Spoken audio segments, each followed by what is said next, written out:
The week's top headlines on RT International. Large-scale wildfires threatening the Chernobyl nuclear zone in Ukraine, sparking fears of radioactive contamination.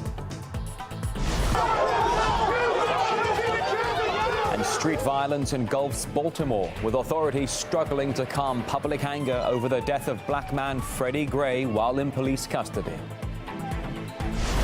Plus, in our special coverage marking 70 years since the victory over Nazism, we delve into one of the most poignant chapters of the war, the defense of the Brest Fortress.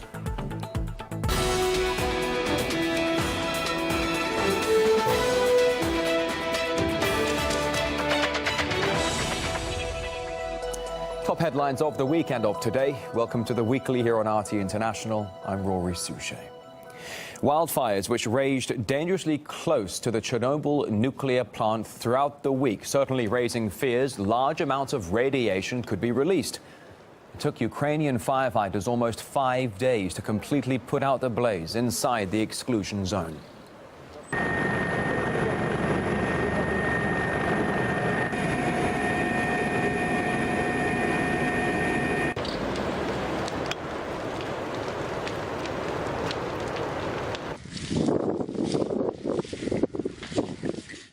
And Greenpeace warned the amount of radioactivity that could be released by the wildfires in the Chernobyl exclusion zone could be equal to a major nuclear accident. Ukrainian emergency officials, though, are assuring locals there's no radiation threat, though many of them are not entirely convinced. Я думаю, что если это даже будет, никто нам в этом не объявит. Нас, как всегда, будут держать в неведении. Все думают о том, чтобы как бы паники не было. Я думаю, что это опасно. Раз горит лес, поднимается, значит, опасно это, да. Это опасно. Хотя говорят, что радиация в норме. Но у нас всегда говорят не то, что есть, поэтому... Правда, мы никогда и не услышим от нашего правительства. The main reason why people suspect authorities may be playing down the threat from the Chernobyl forest fires is the way officials reacted to the nuclear disaster of 1986. The catastrophe was only acknowledged almost 3 weeks after it happened. И вы знаете, недавно нас постигла беда. Авария на Чернобыльской атомной электростанции. Она больно затронула советских людей, взволновала международную общественность.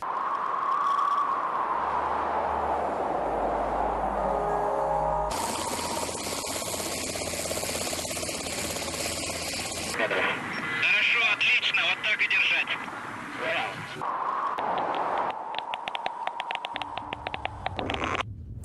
An explosion at the Chernobyl nuclear plant 29 years ago released a massive radiation cloud that affected half of Europe. And the fallout may be felt by generations because, they say that the contamination could last for many years to come. The food chain was hit as well, and in the wake of the disaster, some European countries had to ban a number of products. But cancer, that's been the greatest concern. In fact, in parts of the UK, thousands of kilometers away from the epicenter, the cancer rate among children went up by 12 times, with scientists blaming Chernobyl. We talked to radiation experts about the dangers of these current wildfires in the area. There's a very, very significant danger because a lot of the radiation has been taken up by the trees and the plants in the area in the exclusion zone, as well as outside of the exclusion zone, but in very heavy amounts in the exclusion zone. If those trees and that brush is burned, it will release the radiation that is held inside the leaves and stems and other parts of the plant so that they can be inhaled. When they're inhaled, they pose a tremendously dangerous threat to the people that inhale those radionuclides into their lungs. You would not want to be downwind in the main plume. I think the greatest hazard, of course, is for the firefighters who have to go in and who are going to be forced to actually breathe in this contaminated air. It's clearly an international, a global issue that needs to be addressed, and this whole area needs to be cleaned up. It's not just the old reactor, but the surrounding area as well. As we see with this fire burning, one of the problems is that this area is highly contaminated, and it's staying highly contaminated and will be for quite some time. This time, Ukraine officials say the disaster has been averted, They say the wildfires were stopped 5 kilometers from the site of a nuclear waste dump. Though some Ukrainian ecologists are sounding the alarm, let's show you what one posted on his Facebook page. He says that judging by the satellite images, the fire reached a radioactive equipment dump inside the exclusion zone. And the dump the ecologists referring to is mostly full of contaminated vehicles, which amount to about a million cubic meters of waste. It is a stark reminder the fallout from the Chernobyl disaster has still not been properly dealt with. And RT's Paula Slier visited the city of Slavutic, built for the staff evacuated after the tragedy. This is Valery Hedimchuk. He died at the reactor and he wasn't found. One by one, Anatoly shows me the names and photographs of people who died trying to extinguish the flames of Chernobyl almost 29 years ago to this day. He knew them. They were his colleagues and friends. After all these years, you think you can get used to it. But the mind can't, because dealing with this accident takes a lot of physical and psychological effort. Anatoly lives in Slavutic, a city built shortly after the Chernobyl disaster to provide homes for those who had worked at the plant. Many people here have radiation-related illnesses. Evgeny suffers from high blood pressure and breathing problems. Like many here, Evgeny works at the plant. He started a year after the disaster as an engineer inside the exclusion zone. But as risky as his job is, he has little faith his government, in times of emergency, will protect him.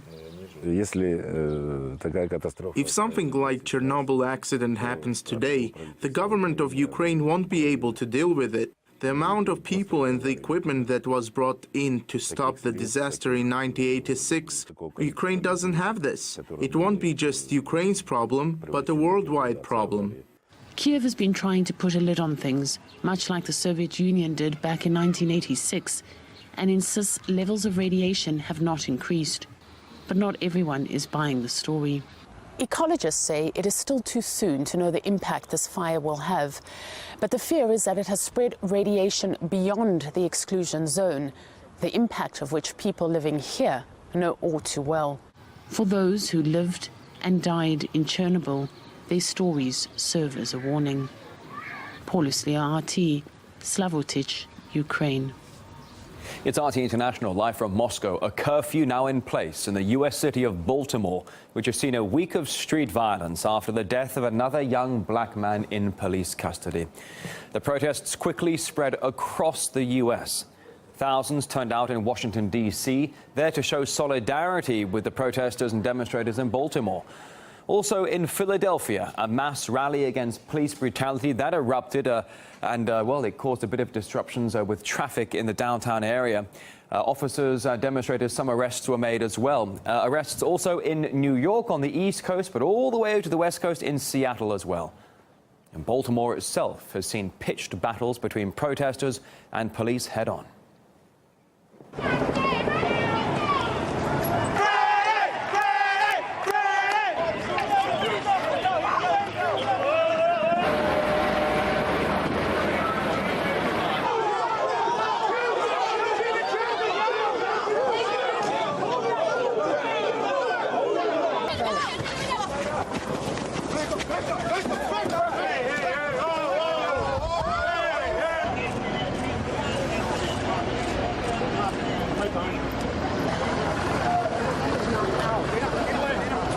The riots in Baltimore prompted authorities to deploy the National Guard there this week. The Army Reserve Force are equipped with gear similar to that of combat soldiers. Of course, that includes the standard M4 assault rifle. They were also backed up by armored vehicles like that one right there, used in Iraq and Afghanistan, but now on the streets of America. And the U.S. State Department, in the meantime, has been praising America's track record of dealing with racial tension. I would put our record here in the U.S. of openly, transparently addressing challenges when we have them here at home up against any other countries on the planet. In the meantime, the U.S. president having a bit of a tough time on exactly how to refer to those on the streets in Baltimore. A handful of protesters, a handful of criminals and thugs who tore up the place. Yeah, the U.S. media very quick to pick up on the words the president used.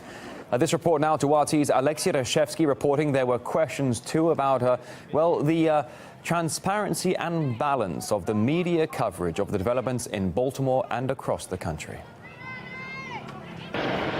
The media likes it hot. You probably would not have known there had been several weeks of peaceful protests on the streets of Baltimore preceding the outbreak of violence. We still are upset, but we can be peaceful. The general curfew was to become the breaking point. Where would Baltimore go from here? Towards more violence or towards the peace? But the message of the majority here has been this: go home, fight another day. But that message has barely got any attention. The cameras started rolling only when rocks and bottles flew at the police.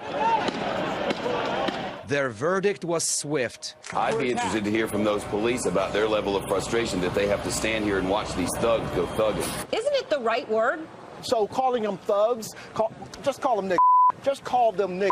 But not only that, some media made it look as though Baltimore's violent uprising came out of the blue, as if years of tension and even the most recent events in Ferguson never happened. Hard to believe this is going on in a major American city right now. This is a scene that a lot of us never anticipated seeing in a city like Baltimore. Really?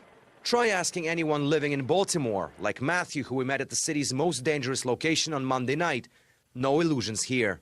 It's just a long time coming. The problems that we done had in this community as far as with the police and, the black community, it's an ongoing situation. It's a shame that it had to come down to this. It comes from just a feeling of anger, of having to deal with this for years. I mean, before I was born, my father was a child, this has been going on for centuries and centuries, man. A warlike situation on the streets, a warlike situation on air. Because people want to It seems like they want trouble. No, they don't want trouble. These young men are incredibly angry.